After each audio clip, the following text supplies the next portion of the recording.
लोगों के मुंह को बंद करना ये असंभव है, क्योंकि दुनिया में राम जी भी आए तब भी लोगों ने उन पर कलंक लगाया। हम तो बहुत संसार के साधारण लोग हैं।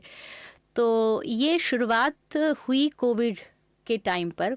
मुझे लगता है उस समय लोग फ्री ज़्यादा थे, तो कुछ ना कुछ कहानियाँ मसाला चाहिए था। पारिवारिक रूप से विवाह मेरी शादी हुई थी, मतलब परिचित थे, कथा में आते थे, लेकिन पारिवारिक सहयोग और उनकी एग्रीमेंट से शादी हुई, तो अरेंज मैरिज ही कहेंगे।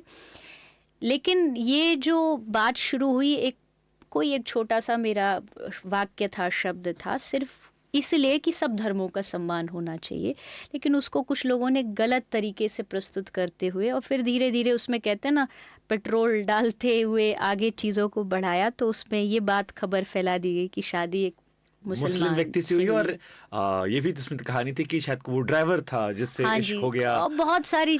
अब देखो, नाम है तो बदनाम तो होंगे ही। जी। जब कुछ किया है तो ये सब मीठा मीठा खाते हो, कभी कभी बुराइयां खट्टा खाने के लिए भी तैयार रहना चाहिए। और मैंने भी जब पहली बार सुना तो मुझे भी पहले तो देखा कि भाई ये बात कहाँ से कैसे शुरू हुई। इससे पहले भी ये बात तो अभी बहुत बाद की थी। जब विवाह हुआ तब भी बहुत सारी बातें लोगों ने कही कि शायद ढोलक बजाता है या आदि आदि बहुत सारी।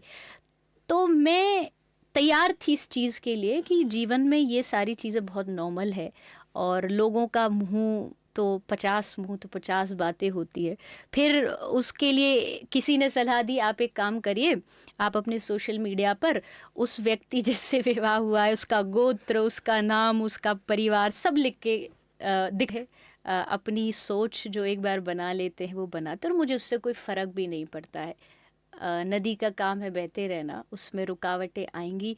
और मैं जिस क्षेत्र में हूँ सेवा के काम में, तो यहाँ तो बहुत सारे लोग होते हैं, विरोध करने वाले, बुराइयाँ करने वाले, अच्छाइयों वाले भी बहुत होते हैं, प्रशंसाएं भी बहुत होती हैं और निंदाएं भी बहुत मिलती हैं, और मुझे लगता है हमें दोनों ही हंस के